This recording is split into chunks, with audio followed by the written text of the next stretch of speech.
Welcome back to part 2 of the ATC 250R rebuild. There's the Trike when I got it. There's a snapshot of it in its MX tires setup. And then there's my trail tire setup now currently. But let's get back to the build. There's the old 85 swing arm next to the Lonestar swing arm. Alright, just continuing to get the build ready for mocking up the rear mounts for the engine, since the swing arm center mount will not be on it anymore. So just getting everything ready. Alright, I've got it torn down to where I've pretty much just got the engine in here. And here's what I'm going to do before I loosen the engine and take it out and start cleaning up the frame. So I'm planning on using this Lonestar 88-89 style quad swing arm that I've got, because I wanted an inch shorter so the machine would be a little more front end happy. I think for my riding style that will suit me. So I had this swing arm. The difference obviously versus the 85-86 is you've got the bracket, which is here. So I don't have that. So what I'm going to do is I'm going to get in here, and about there I'm going to add some brackets on each side. I'm going to clean this up so I'll be able to get a good weld on it. I'll probably finish welding it when it's out of it and just do the bottom. So that should work. We'll see here in a bit. So here I'm going to wire wheel and clean up the paint off the frame. You can't see it based on the camera angle. Right there you did. But I do have on safety glasses, and I highly recommend whenever you're doing any grinding or wire wheeling to wear proper safety glasses, because it's no fun to pick that stuff out of your eyes. Here I've got some 3/16 inch, I believe it was 1.25 inch flat plate that I was going to use to make the lower engine brackets, since the 88-89 swing arm takes away the center engine bracket. So here you're going to see just trying to fit it up. I've already drilled the hole there, and then I'm also going to mark these and try to, basically, I mean, all I used was a angle grinder with cutoff wheel to make them, and then the grinding disc on it as well, kind of marked there where I wanted them.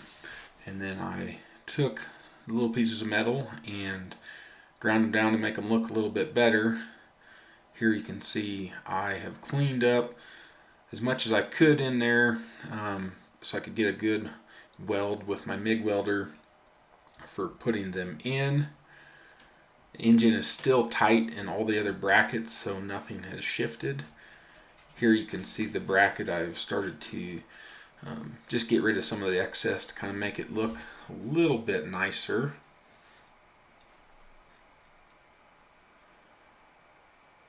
Here I've got both of them. I was able to make both at the same time, and they're fairly symmetrical.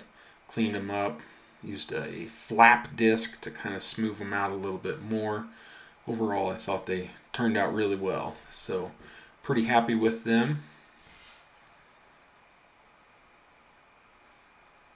And there you can see one is in place, and I'm about to get ready and start welding this, and that's what you're going to watch here coming up next.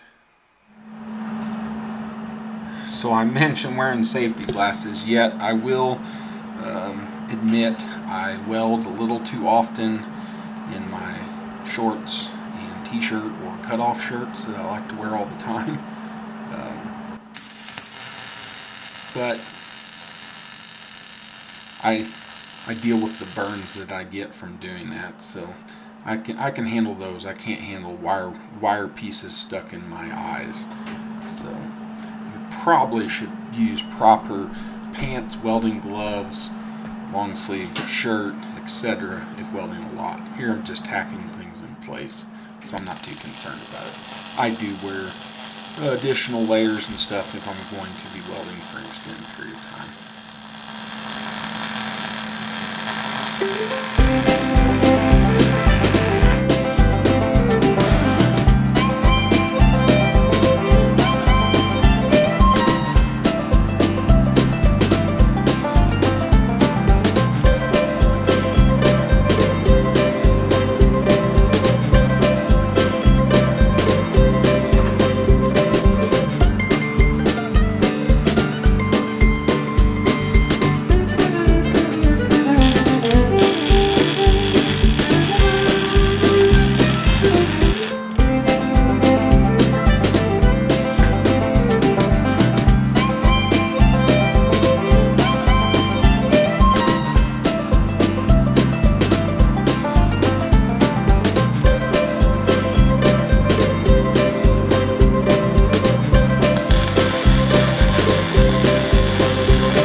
So here it's in primer, and next you will see the fresh paint.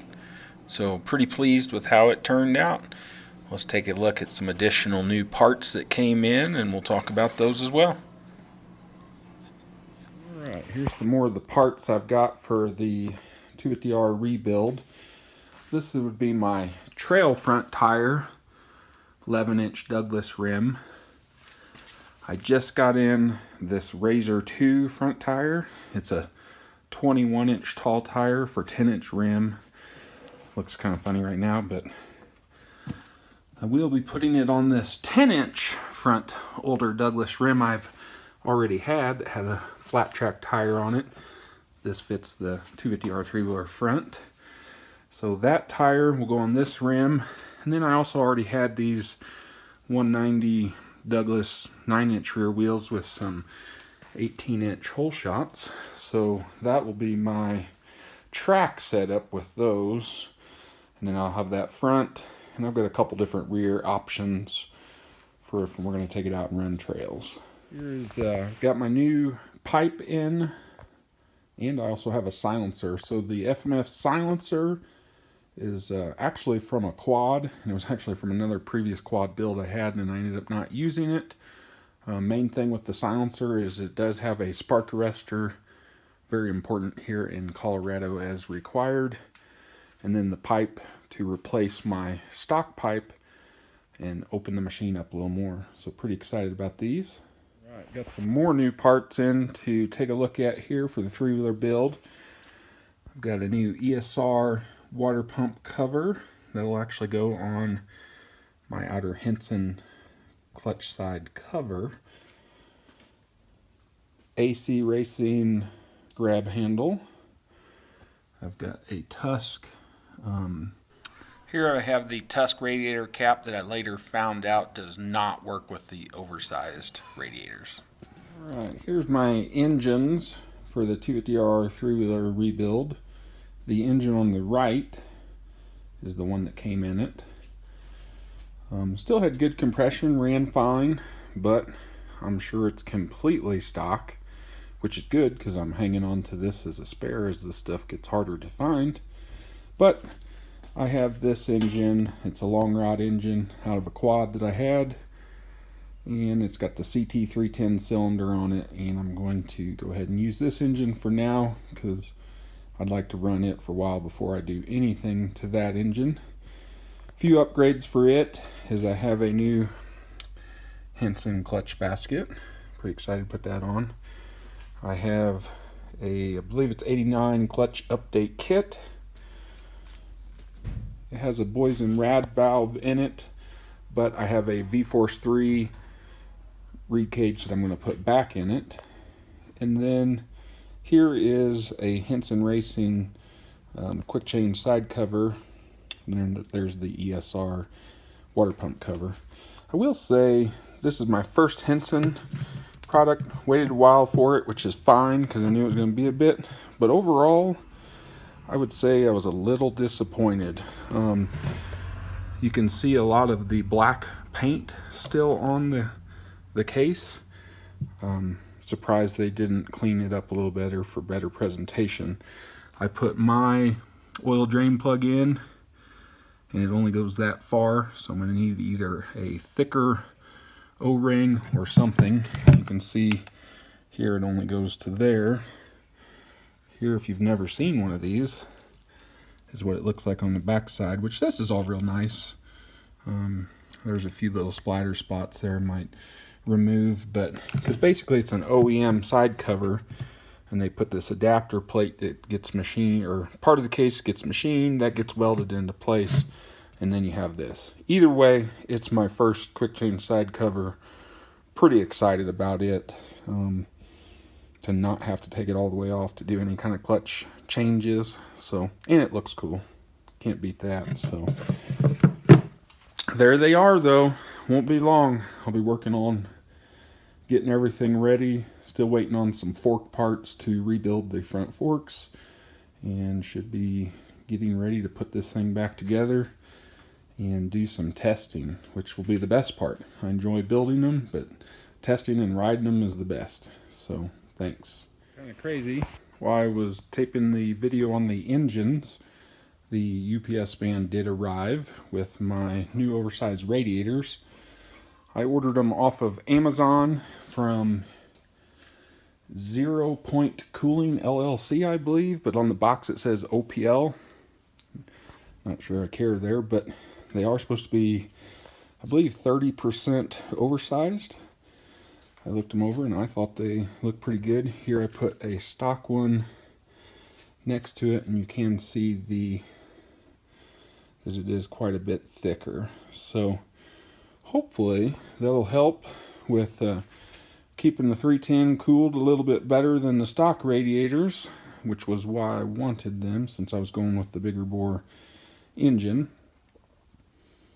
And I seem to like to run my stuff pretty hard, and recently paid the price for that out at Glamis with my 450R 250R conversion, and seized it from getting it too hot, which was my own fault.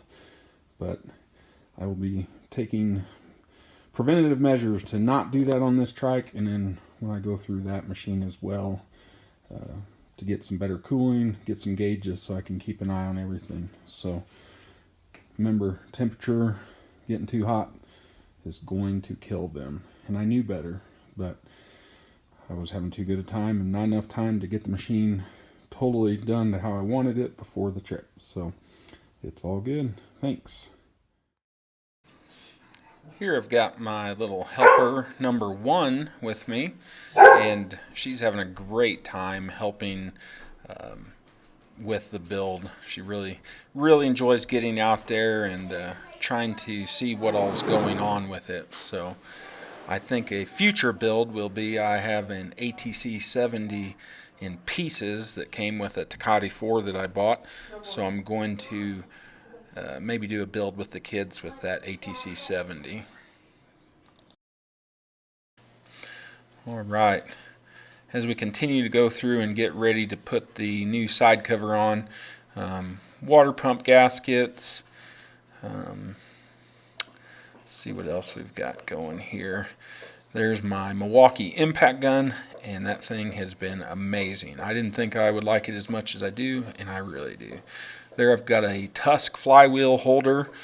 You got to make sure to not clamp the inner hub too tight, or you could damage it. So just getting it just a touch past snug works excellent. I just bought that tool probably in the last year, and I cannot believe I have not had it until then. Whatever I was doing definitely wasn't good to take the clutch hubs off before, so definitely recommended on getting one of those.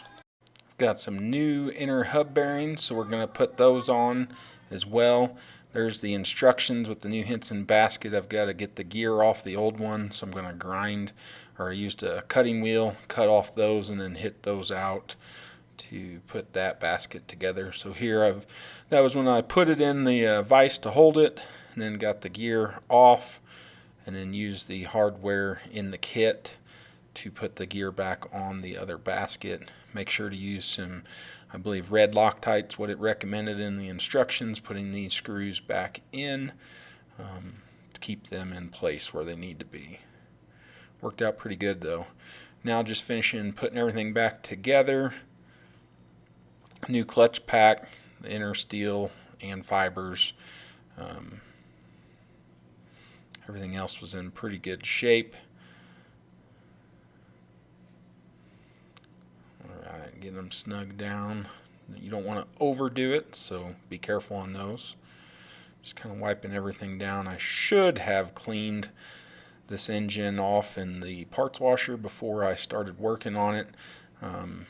It was straight out of one of my quads that I parted out. Ran great. It did have a lot of oil blow-by, as you can see from that exhaust manifold in the I had some orange high temp sealant there, but it wasn't doing any good. So I'm pretty excited about it. I've got a new ESR O-Ring flange on it now those are not supposed to have near the leakage that stock one did, so hoping that it'll clean up a little better. Here just working on so with the Hinson side cover, I needed to get the impeller shaft out of my old side cover, and then I'm going to be putting in new bearings, new seals, the original impeller shaft, which was in good shape. Everything looked good. This was the first one I did before on a 250R, and it was pretty simple overall. Not too bad a process. I'm pretty excited with it now because everything felt good with the new bearing. Didn't realize it before, but before with the old bearing it definitely didn't feel that great. So good thing to do when when checking your side cover and having it off, seeing how that bearing feels on that water pump. Sadly, you cannot get the OEM impeller shaft anymore. I think there's some aftermarket options out there, but otherwise I would have probably just bought a new impeller shaft and then left the assembly together on the other side case, so it could have been a good spare that was already all together. But that's all right. That's the first water pump seal I've ever put in one of these. This is his first time putting in a water pump. The seal. I mean, sorry, that is a water pump. It is the water pump, but it's the seal.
Finish out this side cover install. I've got new water pump gaskets because I put new seals and bearings in the case.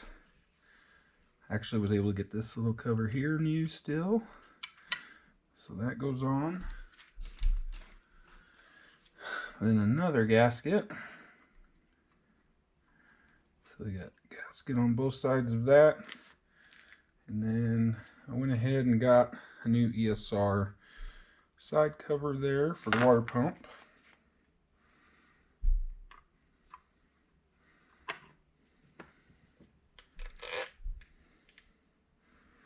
So we will do that. About to wrap up the engine build. I think I mentioned before, yes, it is dirty there underneath the exhaust. This trike is built to be a rider that's going to get dirty. There's the new O-ring flange.